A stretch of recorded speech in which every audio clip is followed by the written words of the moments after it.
talked about this before. I do not like store-bought sauces. And I love baked ravioli. Now, if you're like me, and you don't mind spending the time to make some sauce, you can make it at home in about 2 hours. Freeze what you don't use. Occasionally you'll hear the cat screaming during this, just because he can.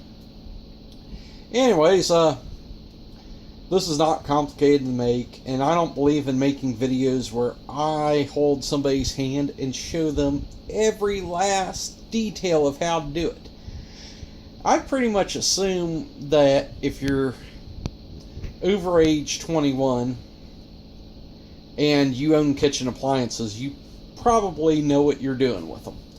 And this here is very simple to make if you can operate a blender, a can opener, know how to crumb up ground meat when you brown it, and can operate an oven and have a casserole dish with a lid. Why a lid? Because you want the moisture to stay in when it's in the oven, not evaporate off. This here, I brown my ground beef. Now, I go to the warehouse club and I get me a can that says 102 ounces, 6 pounds, 6 ounces of tomatoes. Okay, that is that's a large can of tomatoes. I pay like less than $3 for that can of tomatoes at the warehouse club. I buy maybe 10 of them a year, so that right there, pretty much the difference in cost between buying it there and buying it at that same company's retail outlets saves me enough to cover cost my basic membership. Anyways, I brown my ground beef. I like it crumbed real small. I use about a pound of hamburger to that much tomato. Sometimes I add another smaller can. Like today I added a 28 ounce or 1 pound 12 ounce can. And what I do is while my meat is browning, I start filling my blender up with the diced tomatoes.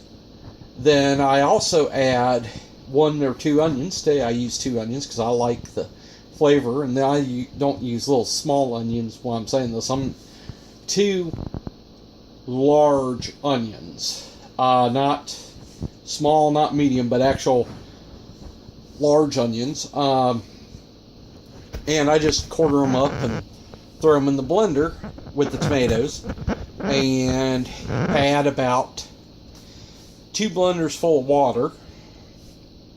Then I season it with oregano, Worcestershire sauce, it doesn't matter what brand, salt, pepper, seasoning salt. I use minced garlic in there, so I don't use garlic salt. If you don't have minced garlic, you can use garlic powder and some garlic salt, and it gives a similar flavor. Then I put in a, how many ounces? Oh, I got a can here. A 6 ounce can of tomato paste. Now, that's after it's cooked for about an hour, hour and a half. And I'll put the paste in. I also put in a tablespoon or 2 of sugar. Then I let it cook for a while longer, and I come back and I taste it. And I make sure it tastes right, and it's not too tart. If you don't put sugar in it, your tomatoes are going to taste really, really tart. Now, there's 1 or 2 people out in the world that might like that. Not me. That's not the way I was taught to make this anyways. But, you know, this cooks for about 2 hours, and it cooked down to about there. It was about there when I started. this is ready to be put away. The ravioli has cooled off and is ready to be put away. I made my spaghetti sauce. I heated my oven up to 400 degrees.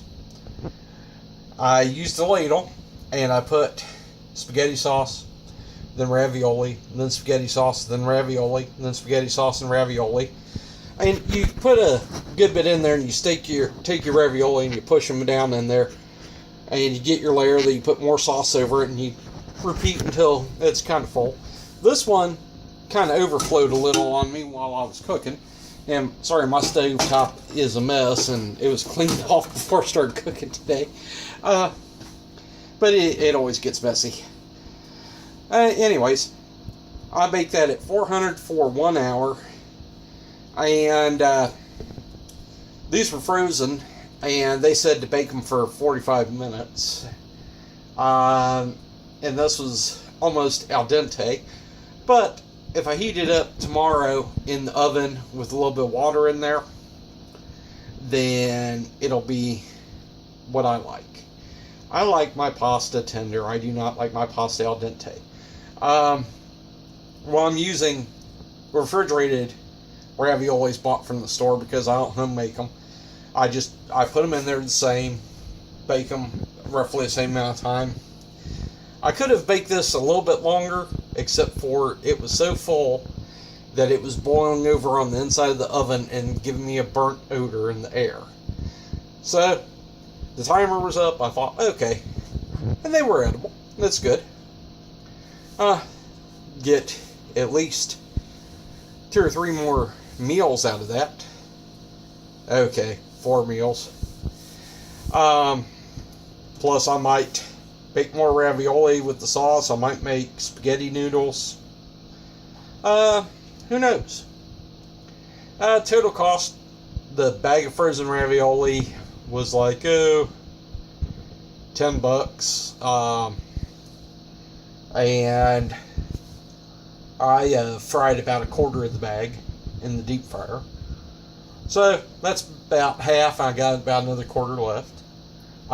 The sauce between the ground beef, the other can of tomatoes, the paste, the garlic. Well, I also forgot to put 6 bay leaves in there. And you got to fish your bay leaves back out. Do not eat them.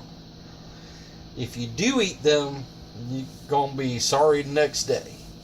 I'll just leave it at that. But you know, it's I'd say I probably got, with the onions, $7-8 and a batch of sauce. Which, yeah, that's a few meals. The ravioli, like I said, you know, I've already fried 1/4 of the bag. That was 2 different meals. Then I've got 3 or 4 meals there at least. Then I got enough for another 2 or 3 meals in the freezer still. And the spaghetti sauce, if I don't feel like using it all here soon, I can go ahead and freeze this. And it will keep for months in the freezer. Like 5-6 months with ease. You could go longer. I'm not a big fan of freezing things for over a year or over a year and a half. They start to get crystals in them. Those things start going bad. But, you know, 6-8 months in the freezer, no problem.